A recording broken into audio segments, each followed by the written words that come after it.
Well, welcome and thank you for being with us tonight for the office of Oakland City Council at Large. I'm Louise Rothman-Reamer of the League of Women Voters of Oakland, and we bring you this candidate forum tonight. The League of Women Voters is a trusted, nonpartisan organization that encourages informed and active participation in government. The League does not support or endorse candidates or parties. The advocacy arm of the League may take positions on such items as ballot measures.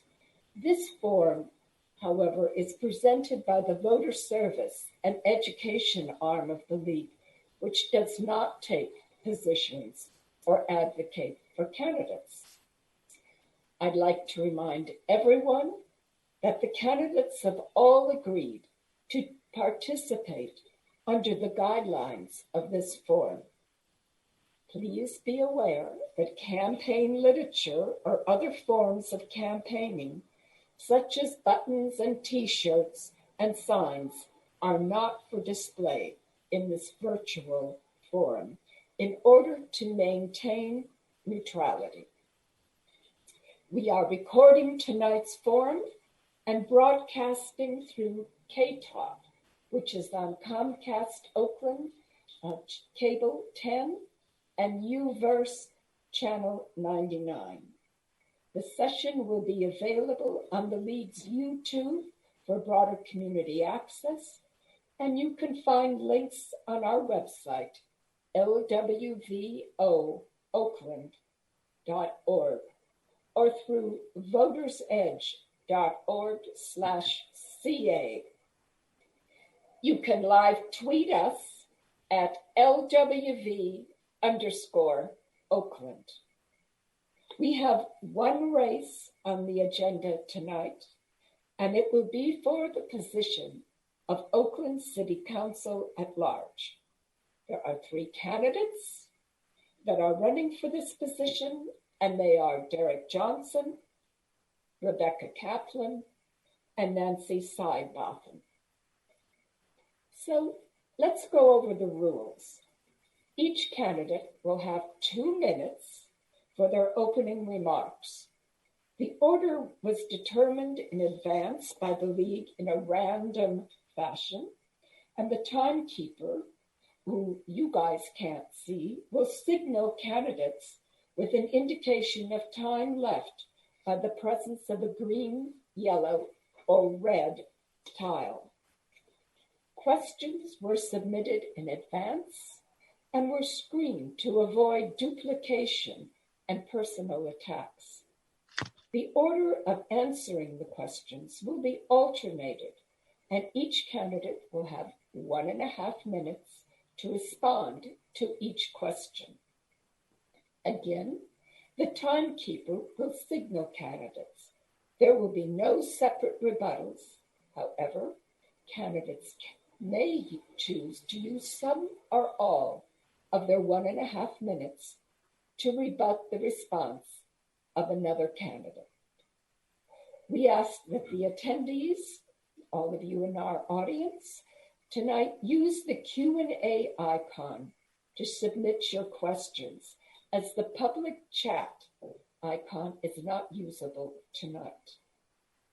After the prepared questions, we will review the questions submitted by the viewers, and each candidate will get 1.5 minutes to respond. Candidates may choose to use all of their time allotted. Following the questions, each candidate will have 1 minute for closing remarks. Now, let's begin with the opening remarks, which will be 2 minutes, and our first candidate is Rebecca Kaplan. Thank you so much. Good evening, everyone.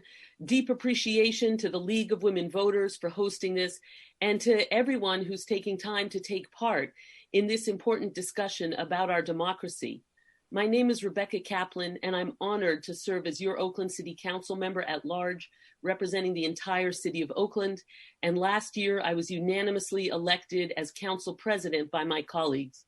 I'm asking for your support as we continue the work to serve and protect the health and needs of our community. That includes our recent work fighting to open clean air centers for hard-hit communities in days of heavy air pollution, fighting for better solutions to house the homeless, like buying vacant dorms as we approved to acquire one in Rockridge just 2 weeks ago. That includes our work to improve bicycle and pedestrian safety and public transit, including the free Broadway transit shuttle and cleaner engines for our trucks and cranes at the Port of Oakland.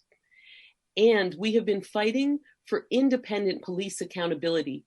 Please support Measure S1 on your November ballot, which is an opportunity to provide independent police review. I was the lead author of that item, which we navigated through a lot of political challenges around this crucial issue of police accountability to a unanimous vote of council onto our November ballot. That's the kind of dedicated, strategic, and collaborative leadership that Oakland continues to need. I've also been fighting hard for tax fairness.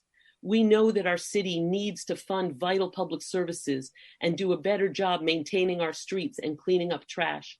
But some companies are not paying their fair share of taxes. And so I've taken action to close loopholes so that industries like Airbnb and the cannabis industry now pay taxes, but the TNCs are trying not to. And just this week, one of them dumped $100,000 into a soft money committee against me. Join us fighting for justice. Thank you.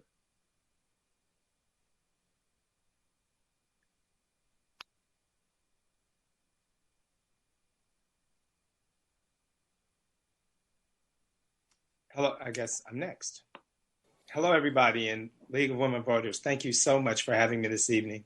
It's such a pleasure, and I'm honored to be here tonight. These are uniquely challenging times. People are scared, people are out of work, they're sick, and they're dying. At the same time, we've been given this historic chance to finally get closer to our goal of achieving true racial and social justice for all. I am running for Oakland City Council at large because I believe this unique moment demands a different kind of leader. I believe we need a council member at large who understands the struggles of the most vulnerable in our community, has a proven ability to transform lives for those who need it most, and who's ready to help lead Oakland's recovery and then tackle the many challenges that have faced our community for far too long. I was raised in the West Oakland housing projects by a single mom who worked 3 jobs just so I can make it. I saw people rise from poverty and make it in the most inspiring ways and fall in the most tragic. Thanks to a strong extended family, I was able to go to college and HBCU, Fisk University in Nashville, Tennessee, then come back to my hometown, eager to make a difference for the community that made me who I am today. I opened the Home of Chicken and Waffles restaurant in Oakland's Jack London Square. It would become a pillar of this community. While I've created jobs for hundreds of Oaklanders over the years, and that just warms my heart to say that, being born and raised here myself, I'm most proud of the fact that at one time or another, up to 70% of my employees are formerly incarcerated individuals. Folks who nobody had given a second chance before. I find nothing more rewarding and inspiring helping someone turn their life around. I've also served Oakland from many perspectives, helping nonprofits, foundations, and the city itself reduce violence, implement job training programs, and provide educational opportunity for low-income youth. I was honored to receive the city's humanitarian award for this work. Now I'm ready to go to City Hall and help lead a COVID-19 recovery that leaves nobody behind. I'm ready to move us forward on racial and social environmental justice. I'm honored to be endorsed by the next Vice President, our homegirl, Senator Kamala Harris, Assembly Member Buffy Wicks, Oakland Mayor Libby Schaaf, State Board of Equalization Malia Cohen, Stockton Mayor Mayor Tubbs, BART Board President Latifah Simon, Pastors Joseph Simmons, Ann Brondon Reams, and many, many, many others. Thank you so much for having me this evening. Our last candidate is Nancy Sidebottom.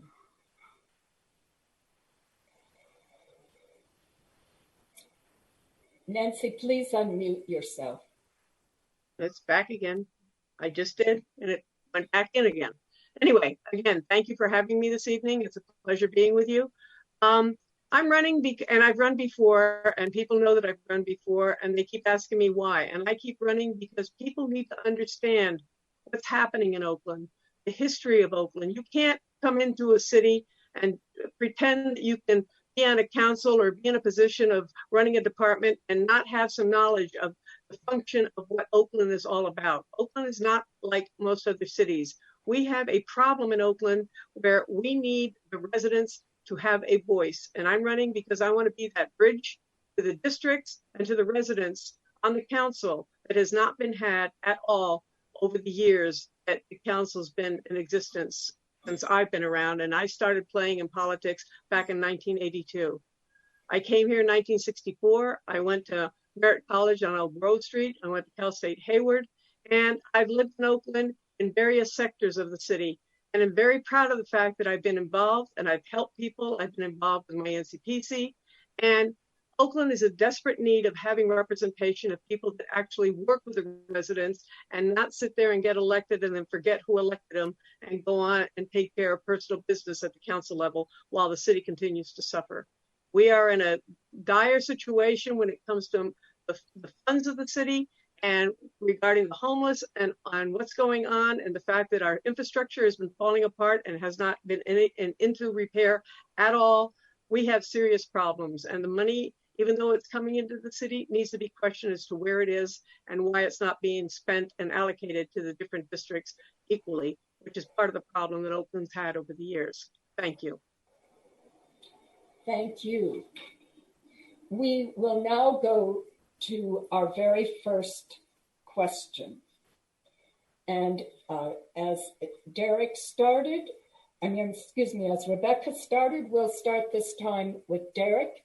And the question is, what are your priorities for the budget and other programs to speed Oakland's recovery from COVID-19? COVID-19 is particularly heartfelt for me as a small business owner in Jack London Square. Our sales dropped 80%, and there's so many small businesses around the city that are having a hard time staying afloat and having a hard time just the question mark if they're going to make it or not. And I know that part of the city's budget, business tax is a considerable percentage. And we have to have a plan that saves our small businesses. Small businesses make up 60% of the workforce in Oakland, and it would be a travesty if we do not save our small businesses and provide the resources. I believe we need a financial literacy hub. I would support that if I was in office, that would provide resources, not only just money, because we do need the money, we need the banks on board, but I would definitely look at lawyers and consultants and accountants, resources to help businesses sustain and pivot in another direction, because that's what you're going to have to do, and the city can fully support that. And that's one of the excellent ways that we can keep our small businesses, especially those Black and brown businesses that are closing at 47% as it relates to 17% in comparison to 70% of their white counterparts. So we have a real emergency on our hand, and we have to address it as one.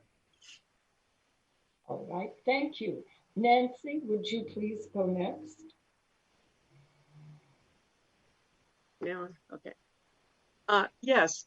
Part of the problem is that we're in a situation now, but it's only going to get worse because people that aren't paying rent aren't going to have the money to pay rent in another 7 months. Landlords that have rentals are not, able to pay their mortgages and stuff because they don't have the rents coming in. You're going to see a lot of foreclosures starting to happen. What can Oakland do? Oakland needs to stop playing games with the citizens of Oakland and come to the realization they just got $4.5 million. Some of that money could be used to help pay rents for some of the tenants in the city and stuff, and to hopefully help the low-income landlords that are in the city. I mean, these are situations that need to be addressed, and Oakland doesn't have the money. Oakland's a cash poor city. It has money hidden someplace, but nobody knows where it is. But the problem with that being is that we don't have the resources to help the citizens in Oakland, and we need to rely on the state and the federal government to assist us in order to move forward with this. Yes, businesses are closing. Many well-known businesses have closed. People are going to be losing their homes. People are going to be out on the streets. Most of the homeless that are out there are people that got foreclosed on in the past and stuff. So these are issues that have to be addressed, and Oakland doesn't have the means to address any of this. We keep relying on others to help us, and it's not happening. Thank you. Rebecca. Yes, thank you. It is absolutely essential to help our local small businesses through this incredibly tough time, and to do so both with words and with actions. And that's part of why I was pleased to fight for and win a vote of council to fund directly local small business assistance. There are grants that are available directly from the city right now for small businesses. That's part of what we voted for. We also funded our local ethnic chambers of commerce to do that direct outreach work with the local businesses to help them adapt and identify needs that could be supportive in terms of COVID compliance. We also fought for and won funding for free public Wi-Fi in communities of concern, including the East 14th International Corridor, which will help our local businesses and our residents. And there's more that we are fighting for. I ask you all to join me in insisting that the City of Oakland complete and release the disparity study. That is something that is done under federal law to ensure racial and gender equity in city contracts. When we talk about Black-owned businesses being left behind, that includes in city contracting. We've been fighting for that study that, once you certify, allows us to take action to remedy that and ensure our businesses are included. Also fighting for funding for more job training to help people get into new careers and make these shifts. And so that is something we are continuing to fight for, and I invite everyone to join us. And the grant applications for local small businesses have been released. Those are on the city's website now. That is something that we fought for and that the council did approve. Thank you. Thank you. Our next question is, how do you specifically see Proposition 15 helping Oakland Public Schools? 40% of the money of Prop 15 is for schooling. The other portion will go to cities. So what could it do for Oakland? What suggestions do you have for securing additional funding and other resources needed for our schools and our cities? And Nancy, let's start with you. The problem with all this funding coming in is that we need to have the proper authorities knowing how to spend it. When OUSD gets money, it wastes it on salaries and outside contracts, and the teachers don't get paid and their wages don't go up and the schools get hurt. I mean, we can't continue to pay out consistently unless we start seeing our money well spent that is helping those that desperately need the help. And those are the students in the school system and the teachers that are teaching.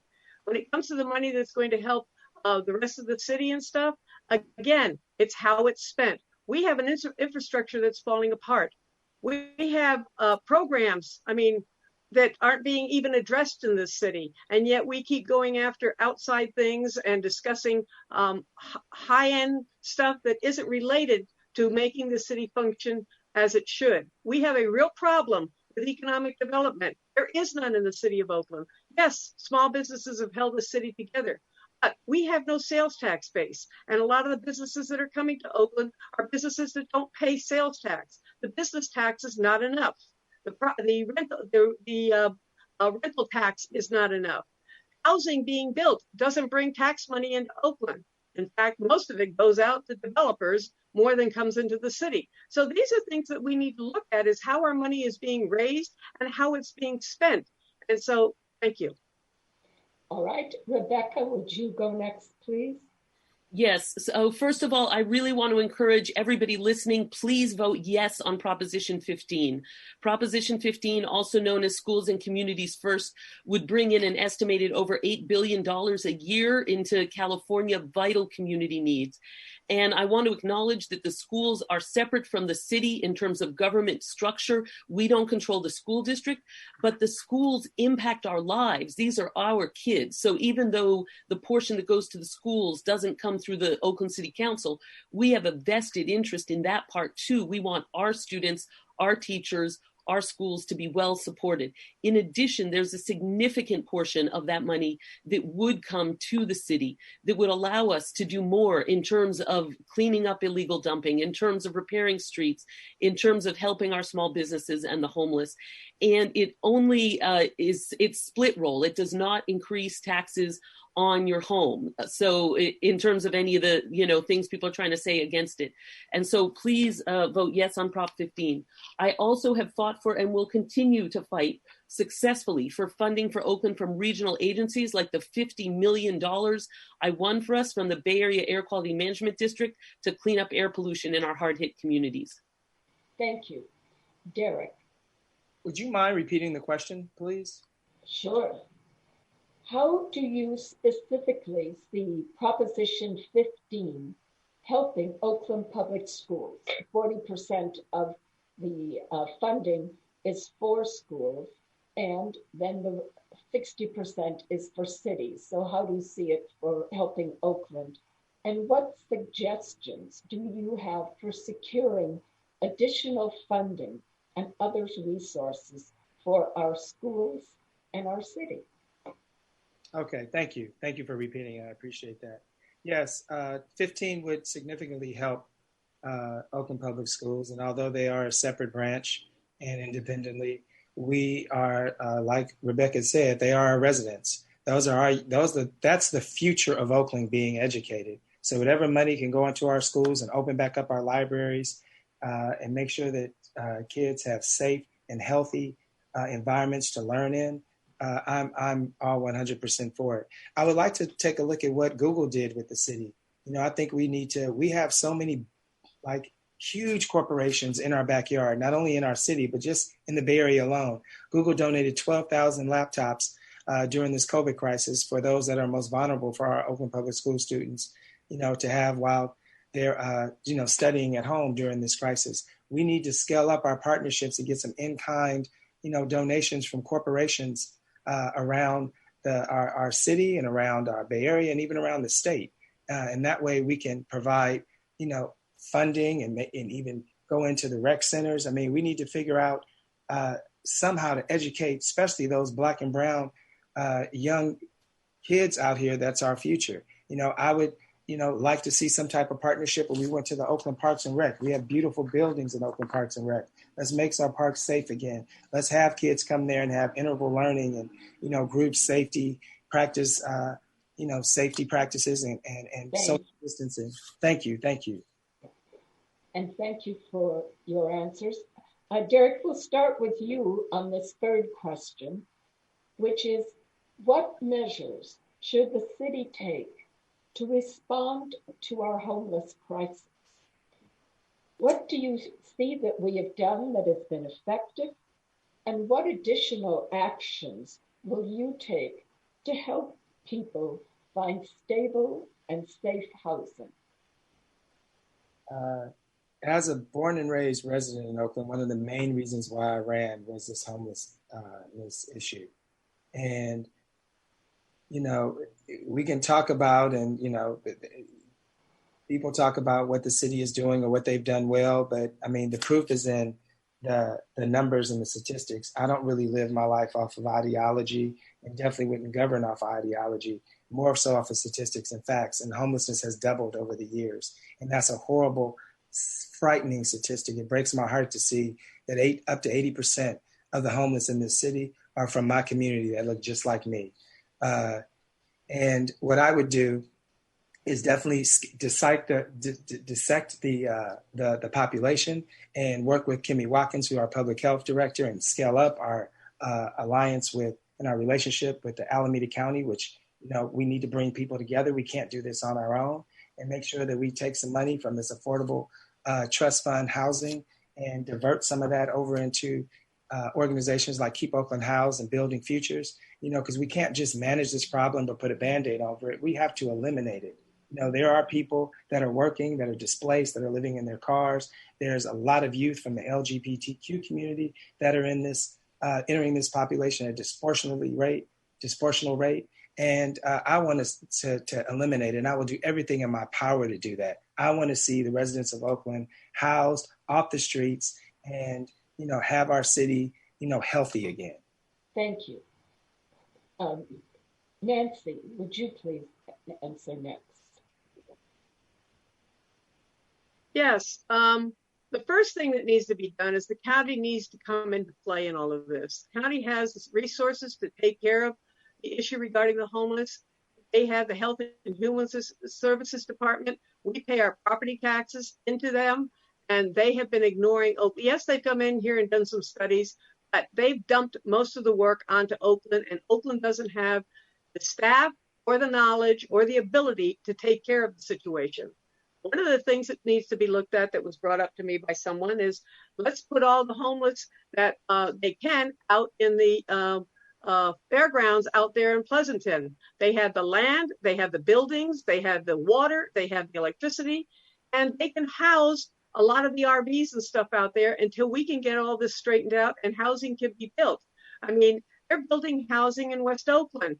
There's a group out of what is it? Vallejo. That's the can't see it right now. I can't find it right now, but there's a group out of Vallejo that are building small sheds and stuff that are being built over by Wood Street and stuff. And this needs to be brought all over the city. We have the land. Libraries can be used because we don't need libraries all over the city. We can have traveling libraries to go around to the cities and the schools and stuff. I mean, we have buildings out there that are vacant that can be used. We need to have the space in order to do it. Thank you. Rebecca. Thank you very much. It's important that we acknowledge what has worked and what has not, and be willing to push to do more of what has worked. The city's own analysis showed that of the different programs the city ran, the one that's called the Henry Robinson Multi-Service Center, where you have a building where people get housed in rooms with support staff right there on site and support services, had the highest success rate. The tool sheds had a much lower success rate. And so acknowledging that reality, I have been pushing for us to do more of what works, to acquire out of business SROs and dormitories, to create more models like the successful Henry with now the New Holland, and coming up the new one in Rockridge we just authorized. And so that has to be a key component, but it's not the only one. Part of why homelessness is going up so significantly is because people are being pushed out of their homes. There's been an increase in illegal evictions and improper foreclosures. And so we fought for and passed funding through the council to do emergency rent assistance. And we need to expand those programs and make sure they're implemented. And by the way, our committee at my urging this week did vote to have the city ask the county officially to open the fairgrounds. We do need the fairgrounds to be open to RVs. Thank you, Nancy is right on that. And for the city to open sites where RVs can go with sanitation and support and services, because sewage running through the street is a public health crisis waiting to happen. So we absolutely need to push the county to open the fairgrounds and to look at other public lands we can open for RVs and regulated encampments. Thank you. Thank you. All right. Moving on to our next question, and we'll start with you this time, Rebecca. Considering Oakland voted overwhelmingly in 2016 to establish an independent police commission, how do you see Measure S1 impacting that desire on the part of the community? How will it enhance or support productive outcomes for the work of the police commission? Yes, it's very important that the oversight over police misconduct issues be independent so that it can be trustworthy and so that it can make decisions and recommendations without undue influence. And by the way, that's true not only in a case where a police officer may have done something wrong, that's also in the case where they may not have. You need the person adjudicating to be independent of the police chain of command so that they can be trusted and so they can put forward real solutions. And so the voters of Oakland voted overwhelmingly to have independent police review. And then that was undermined by the refusal of the administration to allow the police commission to hire an independent inspector general. That's the professional level staff who does that work, who oversees that information. And the administrator told them, no, the inspector general has to report within the administration's chain of command, which is the same chain of command as the police department. And so we worked together with the community, with advocates, with the lawyers and the commission to craft the amendments, which now the council passed unanimously, which will commit that the police commission has the power to have an independent inspector general so that work can be completed appropriately. And so that those staff don't have to worry about being pressured to go along with what some other power says they should. Thank you. Derek. I am all very supportive of police oversight, and Lord knows we need it in today's climate. Police reform is another one of my hot topics. I support President Barack Obama's 21st century policing, which our current president has defunded and dismantled. But in any case, I think that we need to make sure that we have a commission that's well thought out. That is, when they're appointed, that we make sure that we have the commission has a responsibility and that they adhere to their responsibilities as well. And if they're going to provide oversight, then we need to make sure that they're accountable as well. There's a report that's been asked by the administration, from my understanding, from the current commission, and it just simply has not been produced. It's been delayed and delayed and delayed. We have to get out of this kind of grandstanding and paying politics because one politician doesn't like the other politician, or whatever's going on. The administration and the council and the mayor's office and department heads, everybody in this city should be working together during this emergency time and coming together. This is not a time to be divisive. This is a time to come together. And yes, I do believe we do need police oversight. I am supportive of a commission. I just want to make sure that the commission that they are accountable as well. Thank you. Nancy. Yes, thank you. One of the problems is if we're going to give this kind of power to the commission, and I think that the commission should be an elected position from the community. I said, having appointments made by individuals out there, that could be skewed based on who they know and who's applying. And those are the issues that need to be addressed. There was a city auditor did a report. The answers to the city auditor's report still have not been done yet. I mean, there's conflict going around because people are siding one way or the other. There's influence on the commissioners from behind the scenes actions by some, and that needs to be addressed. I mean, when we go into these meetings and stuff, cell phones need to be put aside. They cannot be in these meetings because they're being used to have commissioners do their work, and those are very important things that need to be addressed. Can the commission work? We'll see. Can the individuals that are on there? We'll see, but giving them that kind of power, and we need to have more parameters on how they're being put on those boards. Thank you. Thank you. Our next question, and we'll start with this one with you, Nancy, okay, is the A's organization would like the city to sell them the Coliseum property. Do you support or oppose such an acquisition by the A's, and why? The answer is I am opposed to it. I think it should be an open bid, and it needs to be at full sale price if anybody's going to buy it, and not just at an agreed price because it suits the people that are involved that have made these plans prior to this going public.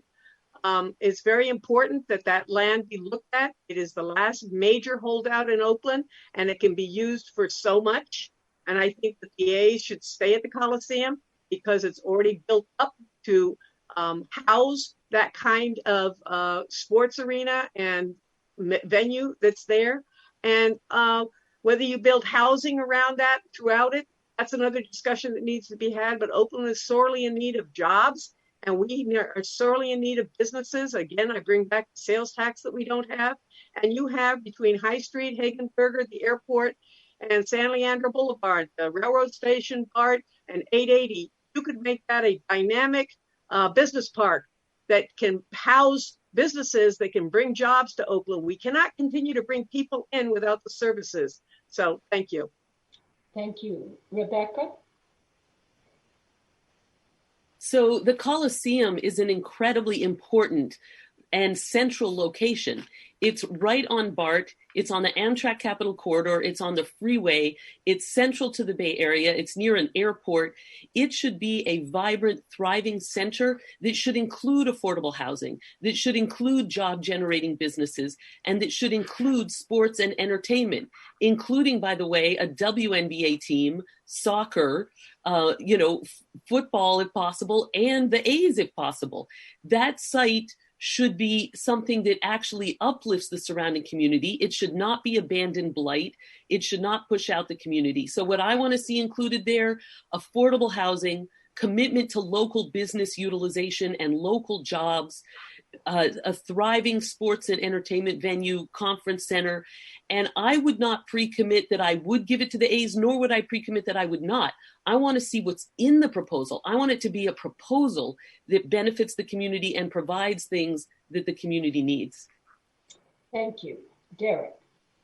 I want to keep the A's in Oakland, period. Watching that Monday Night Football game as a diehard Raider fan, someone who's born and raised in this city, my first job was a union job at the Coliseum as an usher that I took a lot of pride in. Watching that game in Las Vegas broke my heart. It saddened me. It was very hard to watch. I had to go back and forth. But I want to keep the A's here in this city. Now, do I support the current deal that's happening with the Coliseum property? No. That property needs to go out to bid. We need to get fair market value for it. And we need to also make sure that we assure that local Oakland first have the opportunities to bid on it before anyone else. We're talking about bringing an NFL team back. Well, let's look at that African-American organization that's trying to put an NFL team back in Oakland. Why don't they look at buying the property? We need to have affordable, low housing there. And we need to also make sure that we keep and we support the current teams that we have. We have the Oakland Roots. Let's build them up. They started Laney College, so did the Raiders. We used to have the Oakland Seals. Let's bring them back. If it goes to Howard Terminal, if that's the way it goes, I want to make sure that we do not lose one job. Longshoreman has been a prized job for the African-American community for decades, and we cannot lose any of those. And we need to make sure we have a serious and a strong community benefits that actually CBA agreement that actually works and it actually does what it said it's going to do. And we hold those developers accountable. Thank you. You're welcome. This will be the last question before the ones from the audience. And we'll start with Rebecca. The city has not revised its business tax structure for several decades. Rather than put a measure on the ballot, the council decided to convene a blue ribbon panel to make recommendations to restructure Oakland's business tax. What do you see as the benefits of having such a panel, and how will a more progressive business tax benefit Oakland? So there's two major things and probably a bunch of minor things that I think need to be corrected about the Oakland business tax. One is that the current category system in Oakland is fairly incoherent and different from most other jurisdictions. So a lot of businesses will say, now it just went to orange just this moment as I was starting. So I'm not sure if that's supposed to be. It's still yellow. Okay, thank you. So again, many businesses say they don't even know which category they're supposed to be in because the Oakland categories are not similar to how they're categorized by anyone else. So that's one problem. The other challenge is that our smallest businesses are paying too high of a share and our largest businesses are paying too low of a share. And that's including in comparison to other cities. And so what I would support is a harmonization of how we do our categories so that they make more sense and are easier to follow. and also that we have a progressive tiered rate so that the smallest businesses pay less and those at the top end who are making the most pay more. And those are the types of solutions that I think would be valuable. Thank you. Nancy? Yes. I think this really needs to be looked at, because I remember when John Russo was on the council, he tried to reduce the business taxes in Oakland to bring businesses to Oakland. And that's part of one of the things that we really need to look at is how much are we willing to raise business tax? I mean, we had a marijuana high income tax being paid, and it was changed and lowered. And guess what? We lost Sabrina, and we've been losing a lot of staff people because Oakland doesn't have the money to pay for staffing that we desperately need to run this city. So when we're looking at businesses, I mean, what was the first thing that came across was, oh, let's raise the lower rate from $60 to $100. How is that helping the small businesses when you've now raised $40 more on their rates when they've hardly earned any money? So, I mean, we really need to look at this. And I'm glad the Chamber of Commerce is involved in all this, because they need a business mentality in order to discuss this so that it works for businesses and not just raise money, as the city is so used to doing, is throwing things on the ballot and jerking people around trying to raise the dollars because the city is so cash poor. Thank you. Thank you. And now we're going to turn this next segment of this forum over to the questions from the audience. Hello. You want me to answer that question? Yeah, I don't think we went through all the candidates I'm yet, sorry. Louise. That's okay. That's okay. You want me to answer now? Yeah, you're on. Okay. All right. So, well, yeah, I support a Blue Ribbon Commission and hope that it will develop a plan for a more balanced and equity-driven approach to the tax structure. I think under COVID-19 right now, it's a little tone deaf to raise taxes on anybody, large, small, big business, anybody. Everybody's hurting right now. But I think small businesses are the backbone of the community. They contribute to the business tax base. And growing small businesses is even more critical right now with the impacts of COVID-19. They must be nurtured, supported in order to have services and jobs in our in and for our community. I think what we need to look at when we're authoring, these type of tax base and increases, we need to really bring subject matter experts, meaning business people, to the table and talk to them.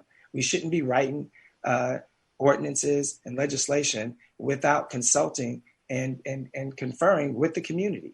That's the whole part of this job. You have to engage with the community. And we need to also look at corporations, that are based here, but yet have, offices in other places and sales in other places, in other cities and other states, and hold them accountable and have gross receipts on all their sales, just not the sales that they collect here in Oakland. Thank you. Thank you. And I'm sorry.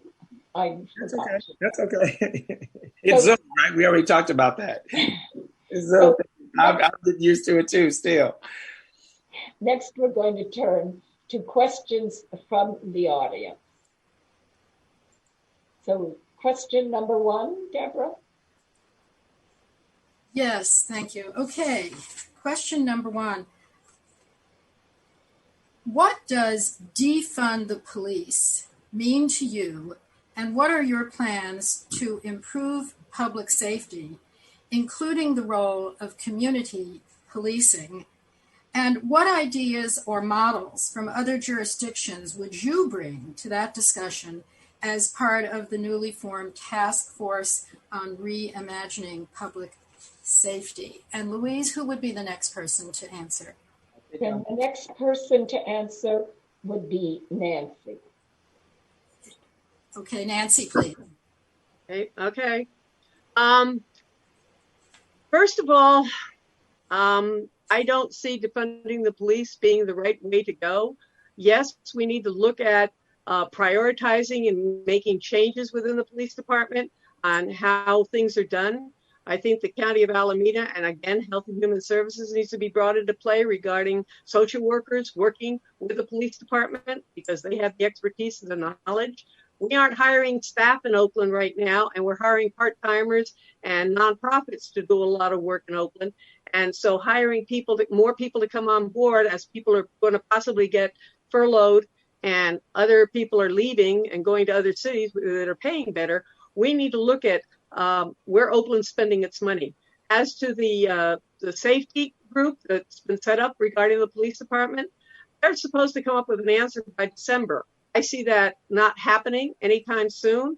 And I think that they need to really look at the situation. There's a lot of articles, manuals, and regulations that have been written that are going to have a lot to do with what we can or cannot do with the police department. Thank you. Thank you. And Derek, are you next? I think you're next. Yeah, sure, I'll go. So as I stated earlier, I'm an avid supporter of President Barack Obama's 21st century policing, which our current president has defunded and dismantled. So I just believe defunding is the wrong messaging we are sending out to our community. I feel that we need to reconstruct our police department. We need to work on the culture of policing. We need to get into the minds of our officers that are training and that are current and get out, social and racial bias, really focus on that type of training. We also need to reform. We need to hire more Black and brown young men and women that are from Oakland, and that are going to be from the city and from the neighborhoods that they are sworn in to protect and serve. We also need to reimagine what policing is all about. Community policing.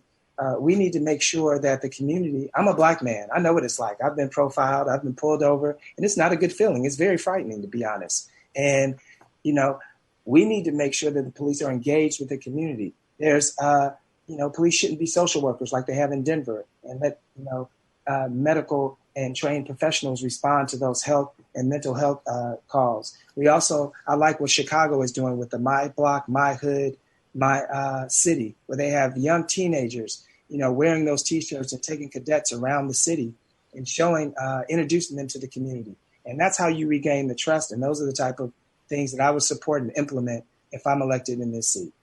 Thank you. And finally, Rebecca. Yes, thank you very much. So I think it's important to make our decisions based on what really works. And luckily, I have been working on this before the current round this year of increased media attention to this issue. And so Oakland was actually further along than most cities in terms of having actually done that analysis. 2 years ago, I worked together with community to put a proposal in the budget to have Oakland start down the path of providing trained civilian mental health responders for mental health needs. We recognize that sending someone with a gun to a mental health call and that person doesn't have mental health training, it often turns out very badly. It's not helpful to the police. It's not helpful to the person who needs that support. And so we won funding over a year and a half ago to do that initial program designed for Oakland. That program was designed, it's now called Macro, and it's now being rolled out. So we can provide the right tool for the right job, trained civilian mental health responders. We also successfully passed an action to civilianize special events. You don't need a badge and a gun to process special event paperwork or to put out barricades for a parade. What the police should be focusing on: guns, illegal gun dealing, and gun crime. And the beat officers need to be assigned to stay on that beat and get to know the community and not be pulled off that beat by management anytime they want to send them on a different assignment. We need that regular ongoing beat presence so that we can build those kind of relationships that will improve crime solving and community relations. Thank you. Do we have time for another question? Yes, we do. Okay. I'm going to ask a question from the audience. Would you support full repeal of Proposition 13? And I think, Rebecca, you go first. Sure, I would absolutely be willing to support full repeal of Prop 13. I would note just practically that's not before us on the ballot. What is on the ballot is to vote for Prop 15, Schools and Communities First, which is not a full repeal of Prop 13. But my commitment is to state my goal, to fight for my goal, but also to have the wisdom to fight for what will benefit the community right here and now. And so recognizing it's not a full repeal, it's a really important change that will provide a lot of funds for our community. So even as we continue the work, please vote yes on Prop 15. Thank you. And Nancy? I would say no, not without a lot of study and how it's going to impact those that are under Prop 13. If we want to continue to gentrify cities and communities, then let's go for it. I mean, because we don't want anybody living in California anymore. And besides that, cities and counties have already bypassed Prop 13 by raising property taxes anytime they please, by putting stuff on the ballot and then using that money for other things. So when you're talking about changing things that have been helping people and kept them in their homes over the years, that's something that needs to be really discussed, and not just people that are elected to office that seem to forget who they represent when they pass all this stuff and push it forward. So at the moment, no, without a major, major study and discussion about it. Thank you. Thank you. And finally, Derek. Yeah, I would have to agree that I would have to really study because you would have a lot of effects, and that would really affect our senior community, which, is very vulnerable.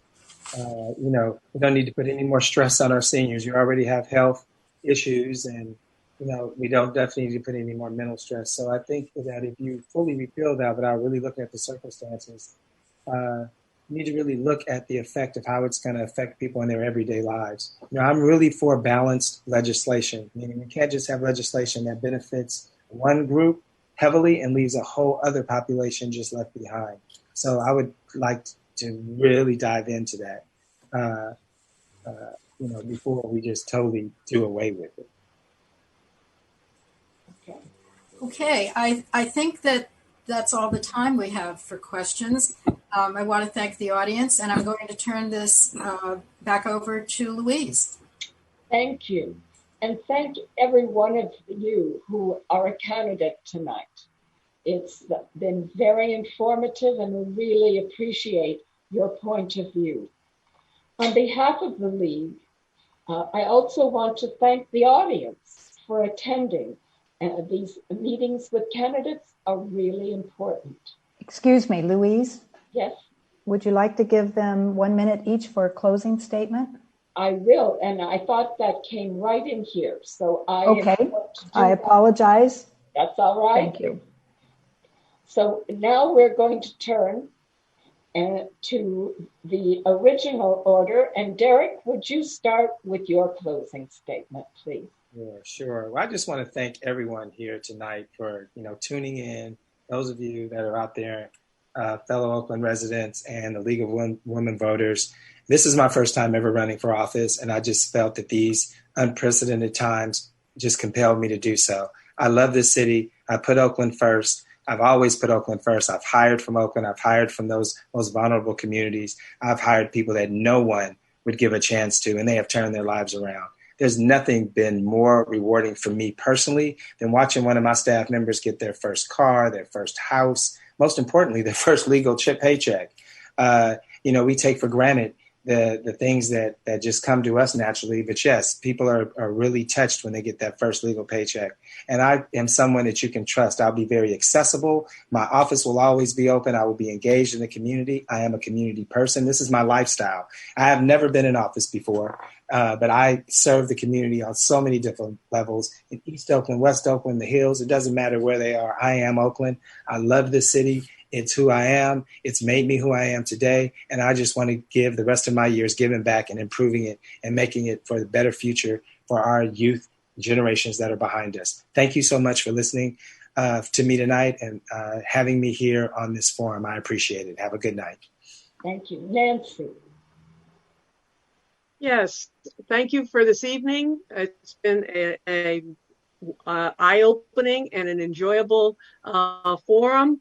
I want to say that Oakland needs representation. And like I said before, in my opening statement, I've run before. But what we have not had in Oakland is council people working together for their districts, not just coming in as a 4 people or 5 people working for one item at the expense of other districts in the city. And that needs to change. I want to be a bridge at the city council to work with the individual districts to help those districts grow, and for those districts to learn how they have to work in their own districts to build what they want to succeed in their district. So I'm running because this is Oakland. This is someplace that I've learned to love since 1964. And my whole life has pretty much been here. And I want to make sure that Oakland has a representation and that people stop being angry and get service. Thank you very much. Rebecca. Thank you so much for having me. Again, my name is Rebecca Kaplan. You can read more at kaplanforoakland.org on our website. I'd be honored to have your vote to continue to fight for our community. I'm honored to be endorsed by the majority of the City Council and the County Board of Supervisors, the Democratic Party, the Sierra Club, our nurses, firefighters, and many more. And I'd be honored to have your vote. There's some other important things about this ballot too. Please consider voting early and using an official ballot drop box to get your ballot directly back to the Registrar of Voters. Please vote yes on Measure QQ, which would allow young people to vote in local school board elections, strengthening our democracy and improving civic participation. Also, let's not let billionaire corporations who don't want to play by the rules buy our elections or abuse their workers. Please vote no on Proposition 22 to make sure that big corporations don't get away with mistreating their workers. I ask for your support. I'd be honored to have your vote, and I appreciate you taking the time and consideration. Thank you so much. And again, that's kaplanforoakland.org to read more. Thanks a lot. Thank you.